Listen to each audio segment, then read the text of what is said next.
Mateo, पेल्याची नीत, चॅप्टर 7. तुमी नीत करूं नाकात आनी देव तुमची नीत करचो ना. कित्याक तुमी नीत करशात तेच तरेन तो तुमची नीत करतलो आनी तुमी जगशात त्याच मापान तो तुमकां परत जगतलो. तुज्या पेल्याच्या दोळ्यांत आसा तें किसर तूं कित्याक पळयताय आनी तुज्या दोळ्यांत आसा ती पाटी तुका दिश्टी पडना. तुज्या दोळ्यांत एक पाटी आसतना तुज्या पेल्याक तुज्या दोळ्यांतलें किसर म्हाका काडून दी अशें तुज्यान कशें म्हणूंक जाता. आरे धोंग्या, तुज्या दोळ्यांतली पाटी पळयली काड आनी मागीर तुज्या पेल्याच्या दोळ्यांतलें किसर काडूंक तुका निवळ दिश्टी पडटलें.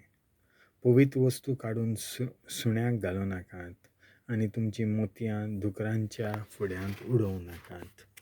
कित्याक तीं घडयेक तीं पांयां तोळा माडयतीत आनी परत तुमच्या आंगार येवन तुमचे कुडक्यान कुडके करीत.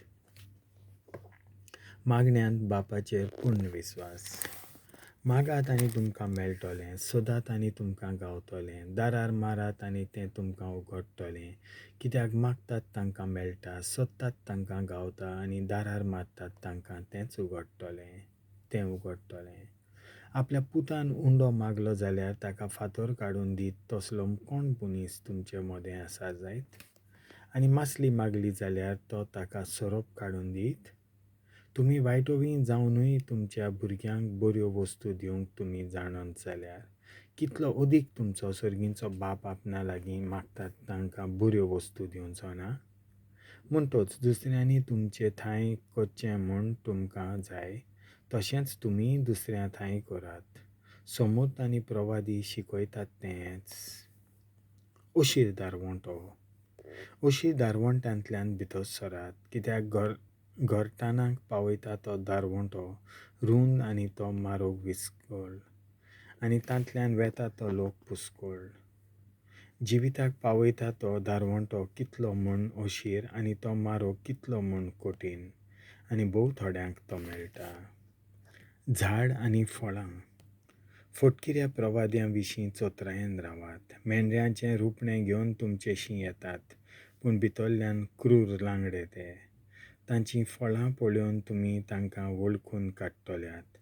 कांट्यांच्यो कोणेन दाखो काडल्यात जाल्यार आनी सोरांट्यांचीं कोणें आंजिरां काडलीं अशीं आसात. तेच भाशेन बरें झाड बरीं फळां दिता आनी वायट झाड वायट फळां दिता. बऱ्या झाडाच्यान वायट फळां दिवं नजो न्हय म्हूण वायट झाडाच्यान बरीं फळां दिवं नजो. बरें फळ दिना तसलें झाड कातरतात आनी उज्यांत उडयतात. देखून तांचीं फळां पळोवन तुमी तांकां वळखून काडटल्यात. स्वर्गा राज्यांत कोण भितर सरतलीं. म्हाका सोम्या म्हणून कोण स्वर्गा राज्यांत भितर सरतलीं म्हणनात, पूण स्वर्गार आसत्या म्हज्या बापाची खुशी करतात तींच स्वर्गा राज्यांत भितर सरतलीं. तो दीस येतच सोबार जाणां म्हाका म्हणटलीं, सोम्या, तुजो संदेश आमी परगटलो न्हय आनी तुज्या नांवान आमी देंवसार काडले न्हय आनी तुज्या नांवान सोबार विजमितां आमी केलीं न्हय. आनी तेन्ना हांव तांच्या तोंडार मारतलों, खोटेपण करतल्यांनो म्हजे सशिलीं कोड सोरात, कित्याक हांवें तुमकां केन्नाच वळखूंक नात.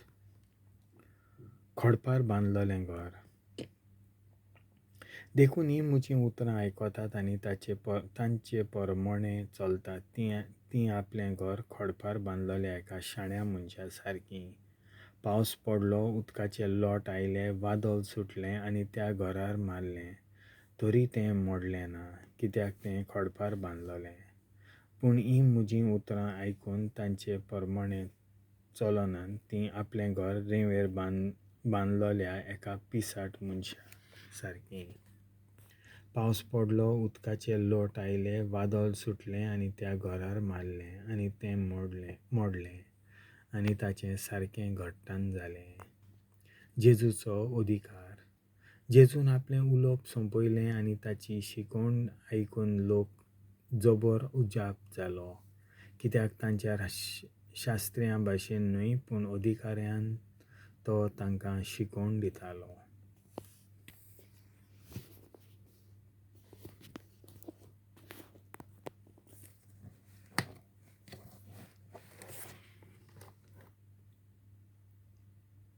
देवाचें उतर हें